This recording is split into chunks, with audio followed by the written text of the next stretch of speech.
अगर अब तुमने मेरी कॉल रिसीव नहीं की तो मजबूरन मुझे तुम्हारी खैरियत मालूम करने के लिए तुम्हारे घर आना पड़ेगा। Just the call.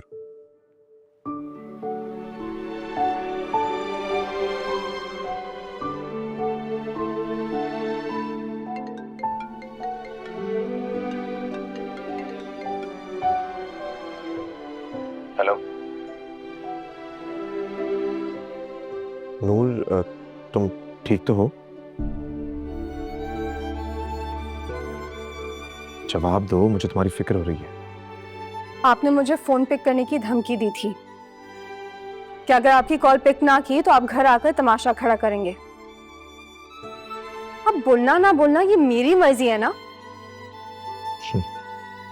अच्छा लगा, तुम्हारा इस तरह अपने लिए बोलना अच्छा लगा मुझे। खुदा के लिए आप मेरा पीछा छोड़ दें, मैं किसी के निकाह में हूं। तुम ऐसे शख्स के साथ निकाह में हो जो तुम्हें बिल्कुल डिजर्व नहीं करता। सलार तुम्हारी कदर नहीं करता, न जाने कितनी लड़कियों को डेट कर रहा है, तुमसे बेवफाई कर रहा है। तुम इससे बहुत बेहतर डिजर्व करती हो नूर। झूठ बोल रहे हैं आप, वगलाना चाहते हैं मुझे। झूठ बोलना और फरेब करना जुल्फकार शाह की आदत नहीं है। भेजता हूं तुम्हें तुम्हारे शौहर की रंगरलियों के सबूत, खुद देखो और फिर फैसला करो।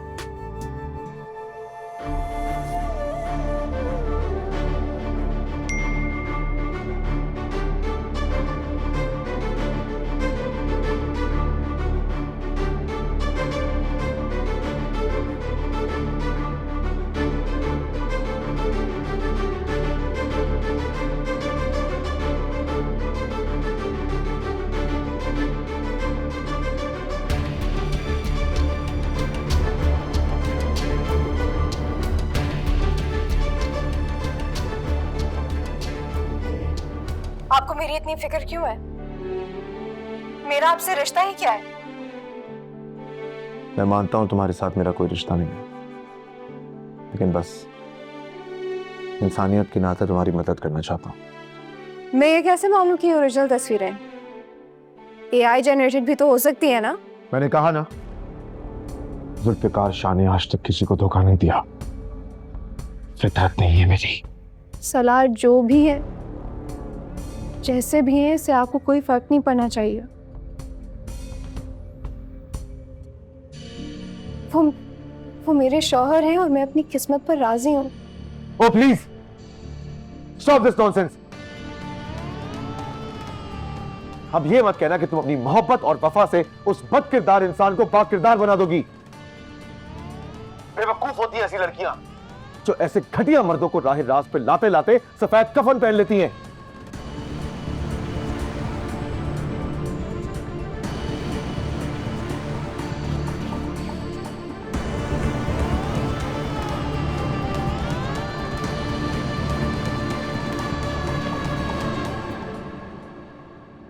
लिसन, तुम्हें भी खुश रहने का उतना ही हक है जितना दूसरी औरतों को।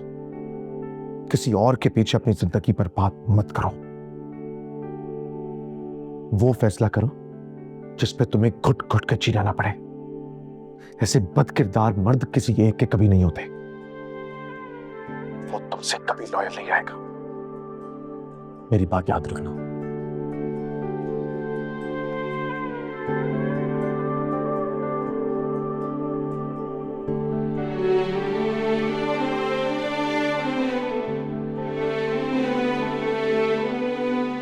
किस किस के सामने शर्मिंदा करोगे?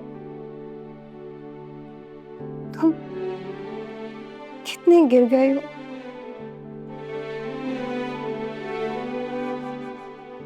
क्या सोचा था तुम्हें और क्या निकले।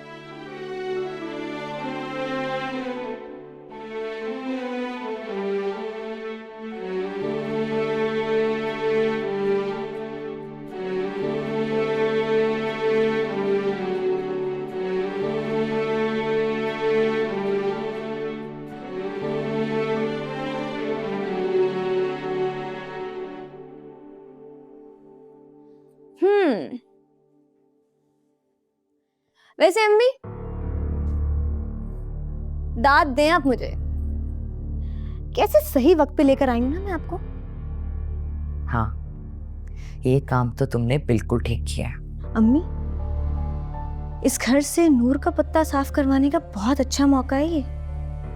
हाँ, सलार के दिल से तो वो वैसे ही उतर चुकी है। ना सिर्फ सलार बल्कि आपने देखा नहीं, फुफ्फो जान जो उसके नाम की माला जपती रहती थी, और आज उसकी शक्ल देखते ही सबके सामने नाश्ते के टेबल से उठ के चली गई। और मेरे कलेजे में ठंड पड़ गई। सुकून तो मुझे भी बहुत मिला है। अंजुम आपा जो हर वक्त नूर नूर करके मेरे कान दुखाती थी ना, अच्छा हुआ सबके सामने असलियत आ गई। देखो फरा, अब तुम्हारे लिए ना बहुत अच्छा मौका है ये। वो कैसे? अब तुमने सबके सामने बहुत अच्छा बन के रहना है, खास तौर पे अंजुम आपा के सामने। तुमने उनका इतना ख्याल रखना है कि उनकी नजरों के सामने सिर्फ तुम ही तुम हो। ये बात तो आप मुझ पे छोड़ दें अम्मी। फुफ्फो जान को शीशे में उतारना मेरे बाएं हाथ का गेम है।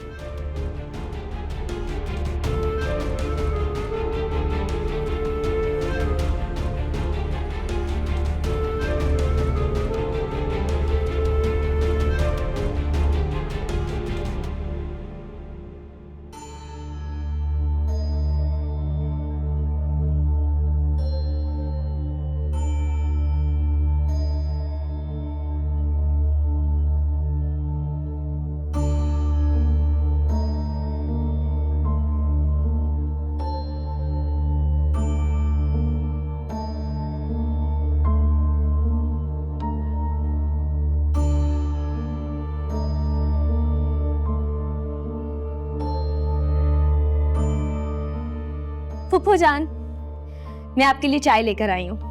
लेकिन चाय तो नहीं मंगवाई थी मैंने।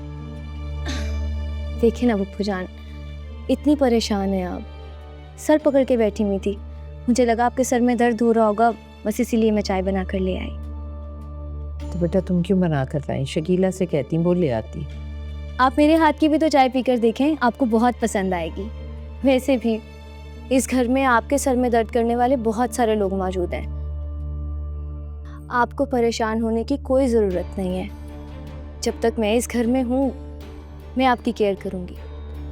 अब ज़रूरी तो नहीं है हर इंसान एहसान फरामोश निकले।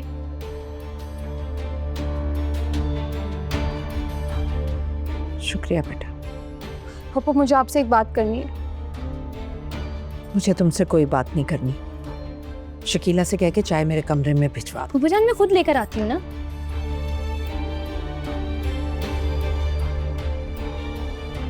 तुम्हारे भी सर में दर्द हो रहा होगा, मुलाजिम से कह के तुम्हारे लिए भी चाय भिजवाती हूँ।